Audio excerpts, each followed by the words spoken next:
without much further ado, I'm incredibly excited to bring up to the stage and invite you to welcome Elizabeth Blackwell. Okay.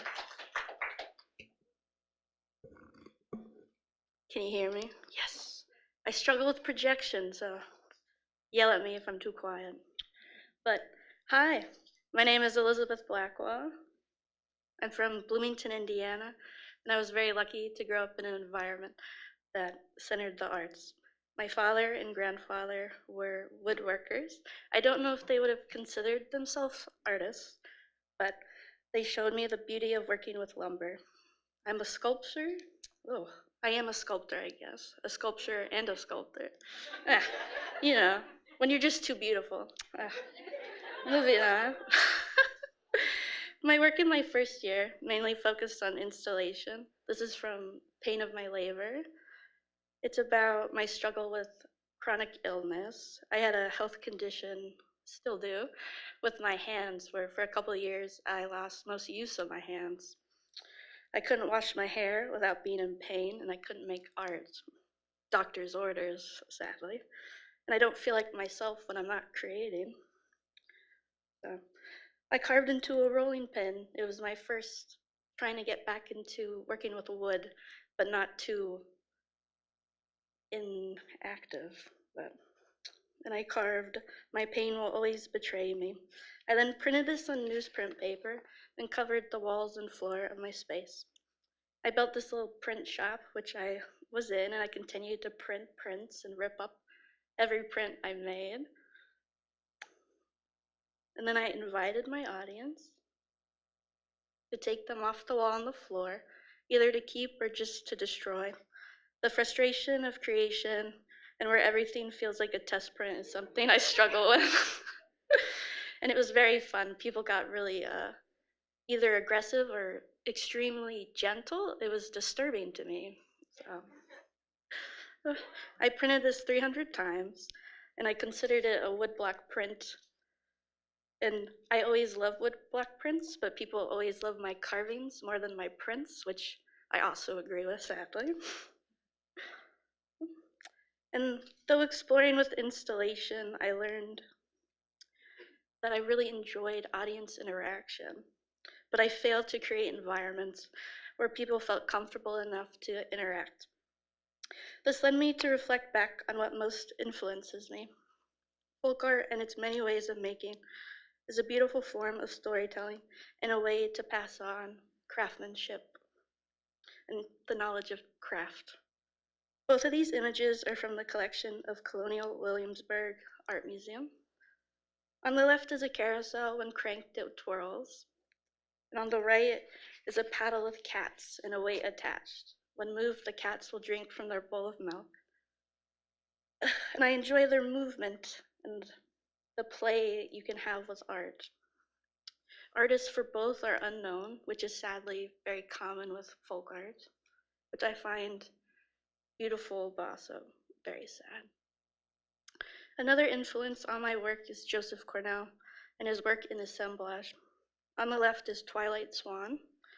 To me, it perfectly depicts melancholy, which I feel like is an emotion that I struggle to depict in my own art, but I'm constantly trying to do. On the right is one of his forgotten games. Cornell had a fascination with toys and games. He was constantly making them for his younger brother to play with. This forgotten game, you drop a ball at the top and it goes through all of the birds and their shadows and bursts out at the bottom where you can see it's constantly shattered the glass.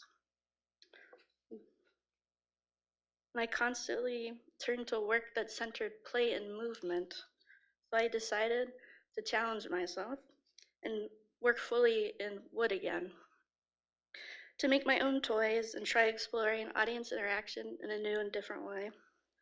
People have been taught not to touch art, which I think has value, but also does more harm than good, at least to me. With toys, people immediately go to play. They don't ask for permission, which I constantly got in my other work. And it was nice just to see people not care about my opinion. I try to make my own children's puzzles. This was my second puzzle, but the first successful one.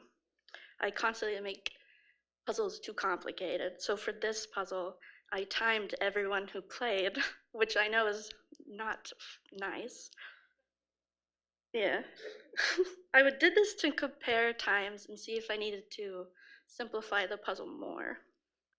As someone who's dyslexic, I really hated puzzles growing up, but I was constantly doing them because they're very important for your development, and they should be fun. I like to make toys that I would hate as a kid, but hopefully would learn to love because it's from my own mind.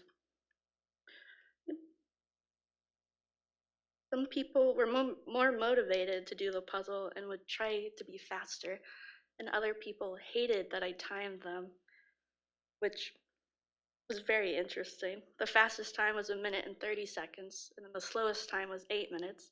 And then I had 3 people, when it got to 5 minutes, threw their hands up in the air and left in frustration, which honestly was my favorite. Because everyone tried the puzzle in such different ways, it always was confusing to me, but it helped me learn more about how people try problem solving.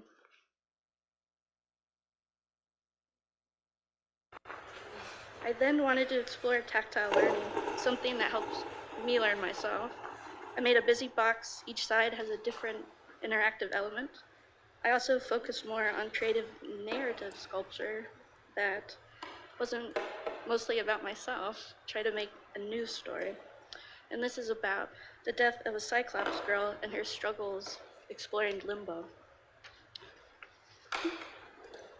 This Cyclops character came from my sketchbook practice. I hate sketchbooks. I always have. They're too much pressure to make a pretty book, and I never can make a pretty book, ever. And I had a job in 2023 that was low on human interaction, but filled with Post-its, access to Post-its at least. So I started a series of drawings from work, and in the center was my last one, and then this is my current Post-it wall, and I'm currently at 501 as of today. From this wall, I'll take my favorite characters and expand on them. So the Cyclops girl, Ellie, has died, but she hasn't realized it. She thinks she's become a magical girl, and she's now the focus of my sculptures for the rest of my time here. The yellow Post-it is her first appearance on the Post-it wall, and the pink is the most recent in her magical girl outfit. Next is her companion, Starry, and the source of her magical powers. He's very rude. Is he leading her through limbo into the afterlife? Maybe. Next, with world building. I know I've said I hate sketchbooks, but I really hate sketchbooks. So I constantly will take paper wherever I can find it, and that includes the bathroom, to get paper towels. Because whenever I have ideas where I need to write down more than a couple words, it's always in the worst situations. But it's also a horrible system to keep track of all of these papers. So I have invested in a scanner. Yep. Next, I take my sketches and prepare the files for laser cutting, a tool I use a lot to give my hands a break.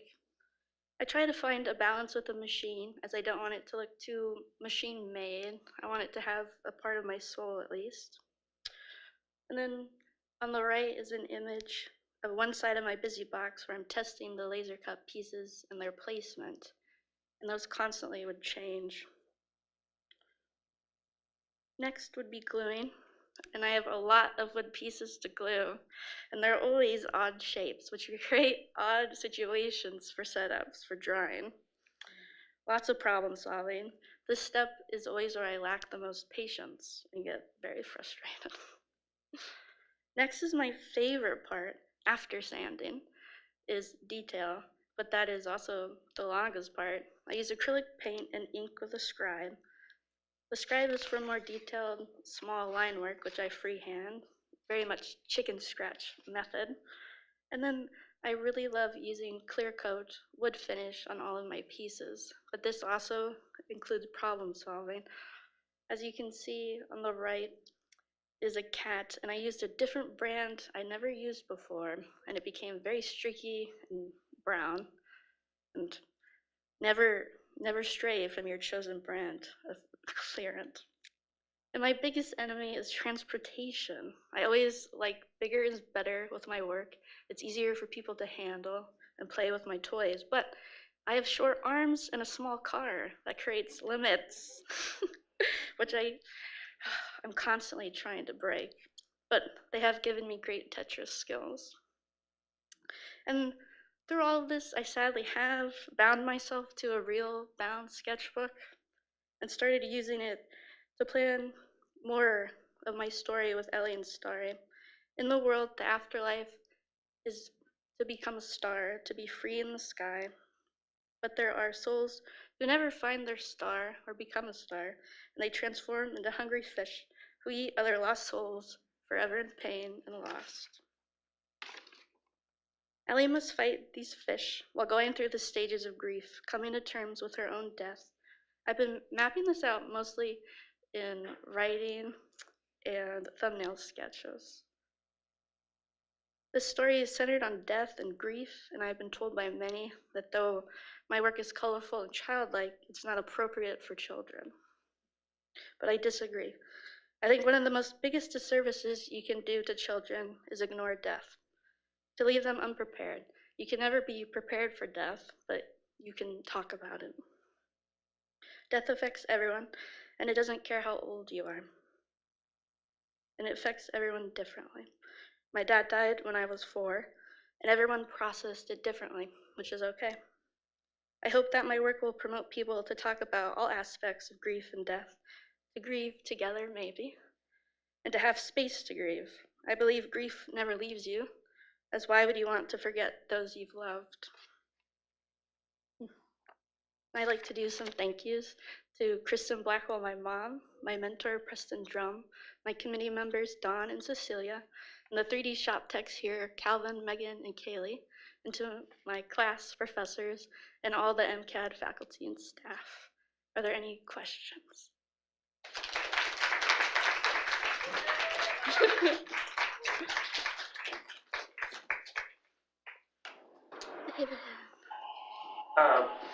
So when you got over the hurdle of people interacting with your work, and there's people freely interacting, do you find it more gratifying when they're delighted or slightly mad? I think both, but mostly the slightly mad, because then I know they're trying and not gonna just look at it for a minute and then walk away. Most people with the puzzle, even though it was very frustrating, would stay for, to me, ridiculous amounts of time to try to solve the puzzle. But it was also, it showed me that what I was doing was working. I was getting the interaction, which is what I wanted. Now I'll have to try and get good interaction where people aren't frustrated. That's my next challenge. Yeah. Do you plan on having your audience interact with your performance pieces? Yes, I always love that. Probably, I don't enjoy speaking. I'm usually quiet when I'm doing stuff like that. Usually, I'll want them to take a piece of my sculpture and just keep it because I make things with the intention for them to get played with and destroyed. So I'm not too sentimental if they're taken from me. If someone steals a puzzle piece, like, I would enjoy that personally. Yeah.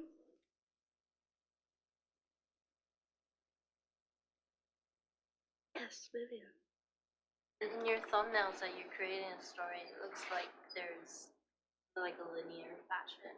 How do you translate that into your work, which can look kind of non-linear? That's what I've been struggling with because I've been writing it more like a comic book, but then I have to put that into sculpture. So I've been trying different forms of toys and games to try to get that across, and it's been very helpful having people interact with that, and then I can be there in the moment to ask them, did you even understand what I was trying to say? And sometimes it's yes, sometimes it's no, but usually I try to not focus too much on the thumbnails because then I'll get too in my head about comics and not sculpture.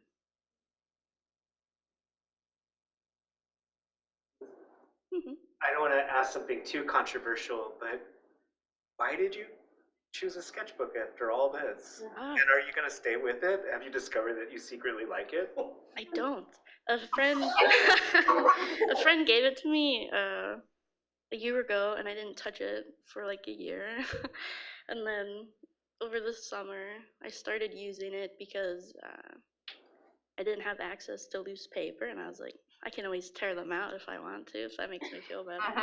And then I stopped using it because I got art block, and that always happens more easily for me with using a sketchbook than just loose pieces of paper. So I've not touched it in a couple of months, which I think has been helpful for me, but it also is good to have a sketchbook because it's easier for other people's brains to understand what I'm saying.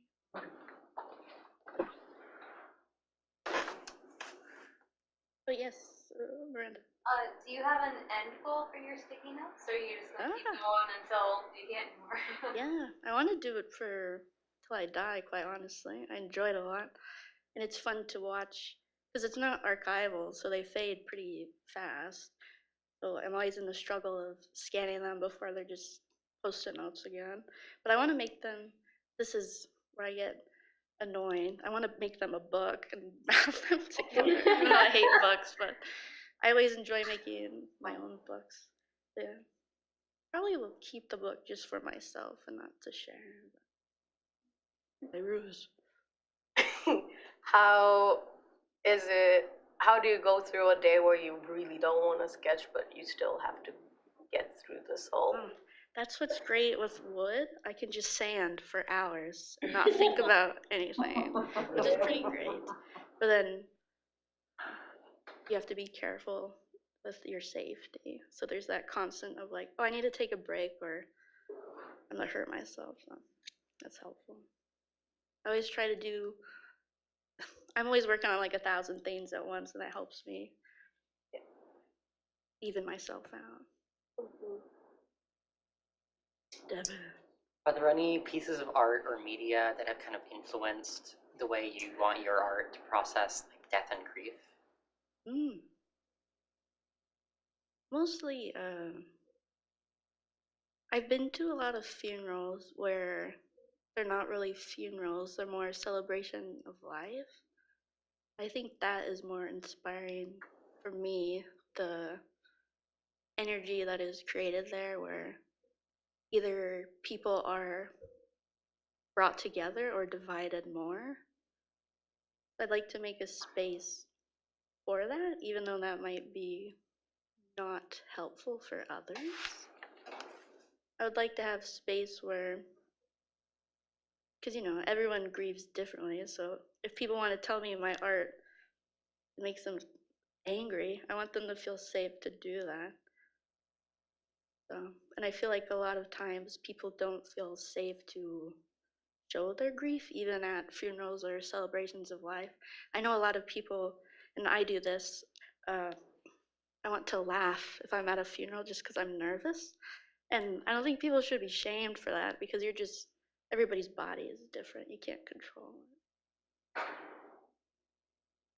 Let's give a round of applause to Thank you so much.